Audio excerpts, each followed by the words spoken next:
নমস্কার। ঠাকুর শ্রী শ্রী রামকৃষ্ণ পরমহংসদেব এবং মা শারদার চরণে আমার সশ্রদ্ধ প্রণাম জানিয়ে ভিডিওটা শুরু করছি।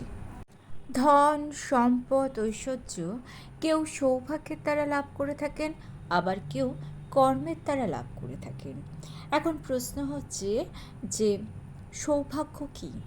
সৌভাগ্য হচ্ছে গ্রহের দশা, যা প্রত্যেক মুহূর্তে পরিবর্তন হয়। কর্মের দ্বারা যারা ধন সম্পদ লাভ করেন, সেই ধন সম্পদে নয় আগামী প্রজন্ম ধনবান হয়, কিংবা সেই ধন সম্পদ লাভ করার কারণে তাদের ভোগান্তি হয়। আসলে এটা নির্ভর করে কর্মের ওপর।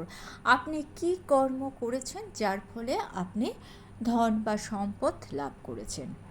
আপনি যদি সৎ পথে থাকেন, আপনি যদি নিষ্ঠার সাথে পরিশ্রমের সাথে ধন সম্পদ অর্জন করেন, তাহলে আপনার দ্বারা অর্জিত সেই ধন সম্পদ আপনার আগামী প্রজন্ম ব্যবহার করবে নিজেদের বিকাশের জন্য।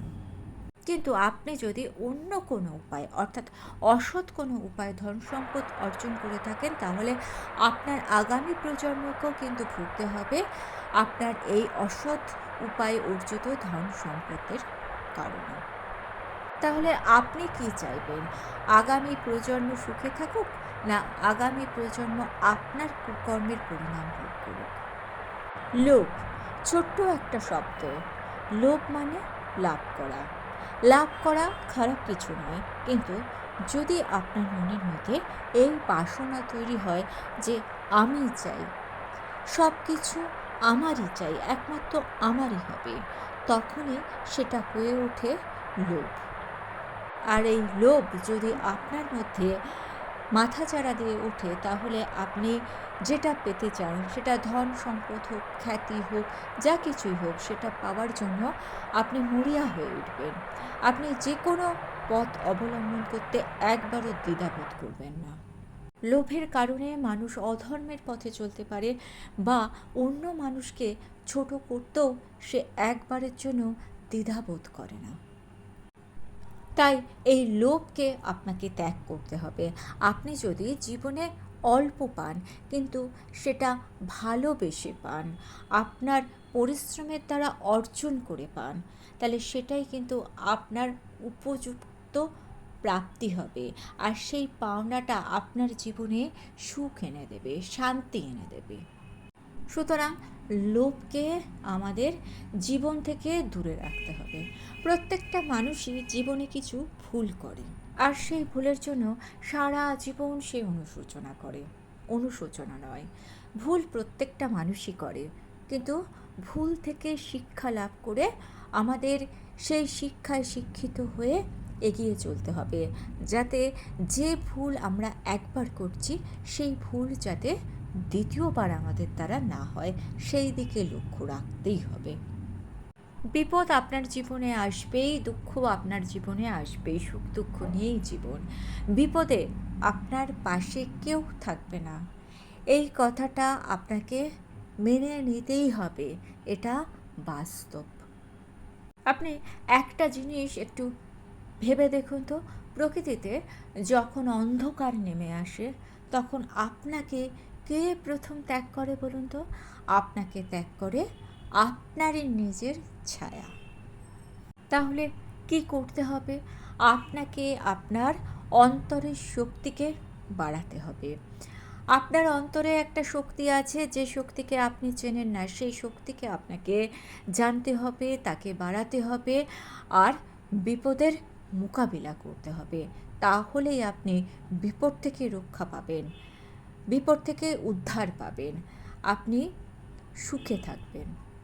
এখন প্রশ্ন হচ্ছে, আপনি আপনার অন্তরের শক্তিকে চিনবেন কিভাবে? ছোট ছোট কাজগুলোতে যখন আপনি সফল হচ্ছেন, তাতে খুশি হতে শিখুন। আস্তে আস্তে উন্নতি হয়, ধীরে ধীরে উন্নতি হয়।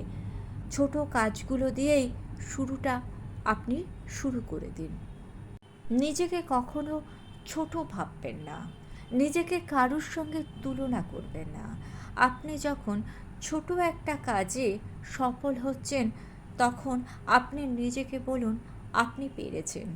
আর এই যে আপনার মনের মধ্যে যে পেরেছেন এই পজিটিভিটি এলো, এটাই আপনার মধ্যে লুকিয়ে থাকা শক্তিকে আপনাকে চিনতে শেখাবে। ভালোবাসাকেও ব্যক্ত করতে হয়। যাকে আপনি ভালোবাসেন তার সঙ্গে কিছুটা সময় ভালোভাবে কাটান। তার দুঃখের সময় তার ভরসা হয়ে উঠুন। মন খুলে আপনার মনের কথা আপনার ভালোবাসার মানুষকে বলুন। ঠাকুর বলেছেন, প্রেম ছাড়া জীবনে কিছু হয় না। প্রেম দিয়ে সব কিছু জয় করা যায়। যুক্তি দিয়ে, তর্ক দিয়ে, জোর করে কোনো কিছু পাওয়া যায় না। ভালোবাসা দিয়েই ভালোবাসাকে অর্জন করতে হয়।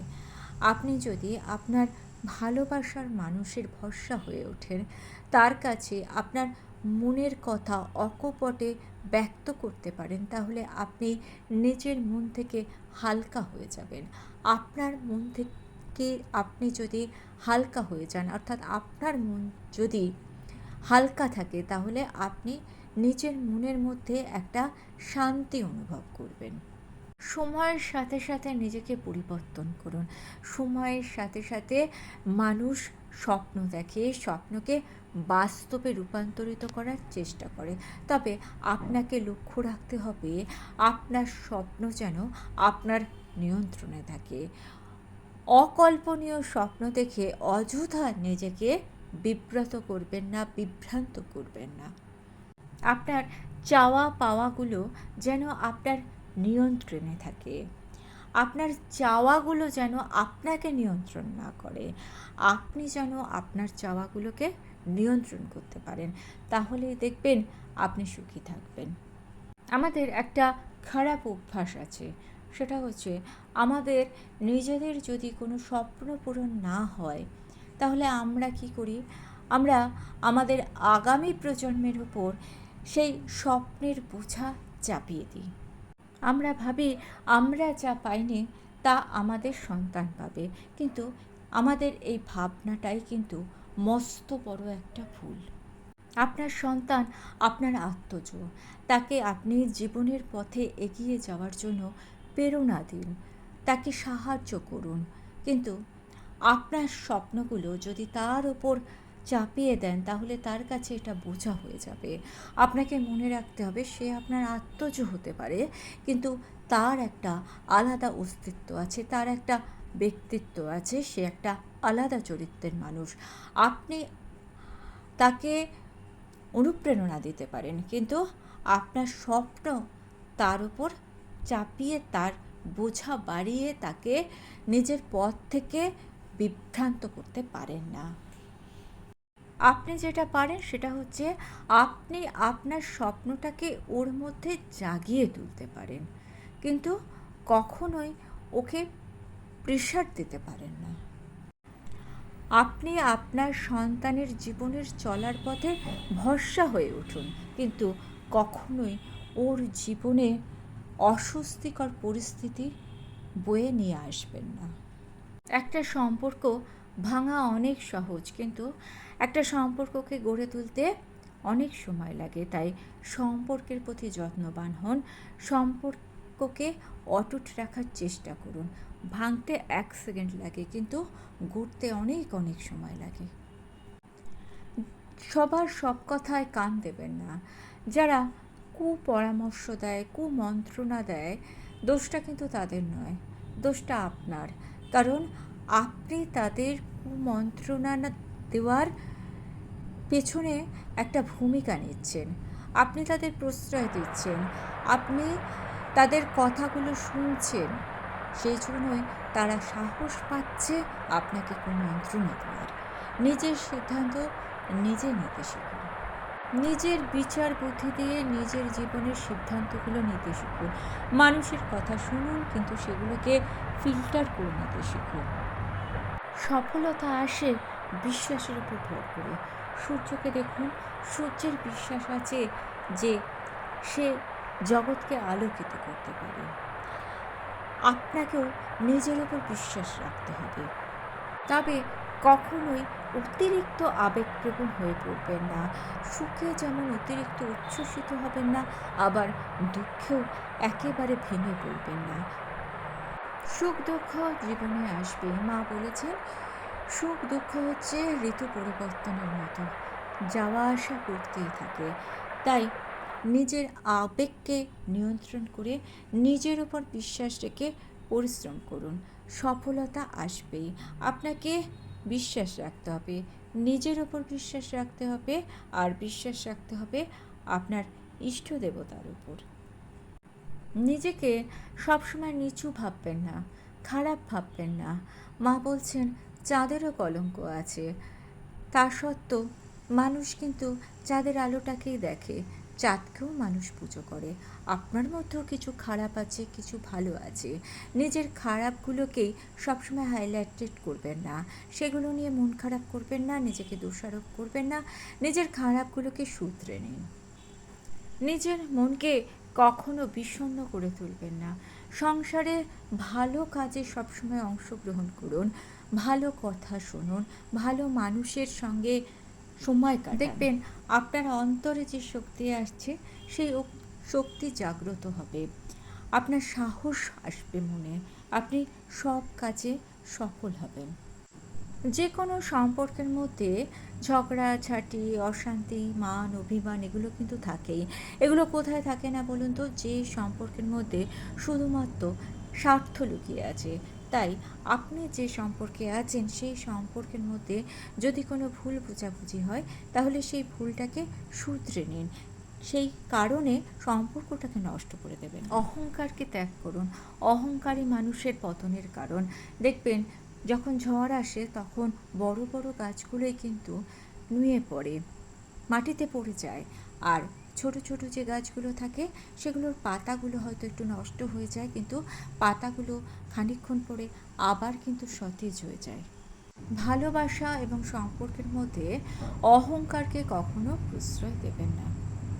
আপনার চারপাশে হয়তো কিছু মানুষকে আপনি দেখতে পারবেন যে যারা হয়তো খুব সহজে সফল হয়েছেন, কিন্তু জানবেন তারা যেহেতু পরিশ্রম না করে সফল হয়েছে, কিংবা যা চেয়েছে তার বেশি পেয়ে গিয়েছে, সেজন্য তাদের মন অহংকারী হয়ে উঠেছে।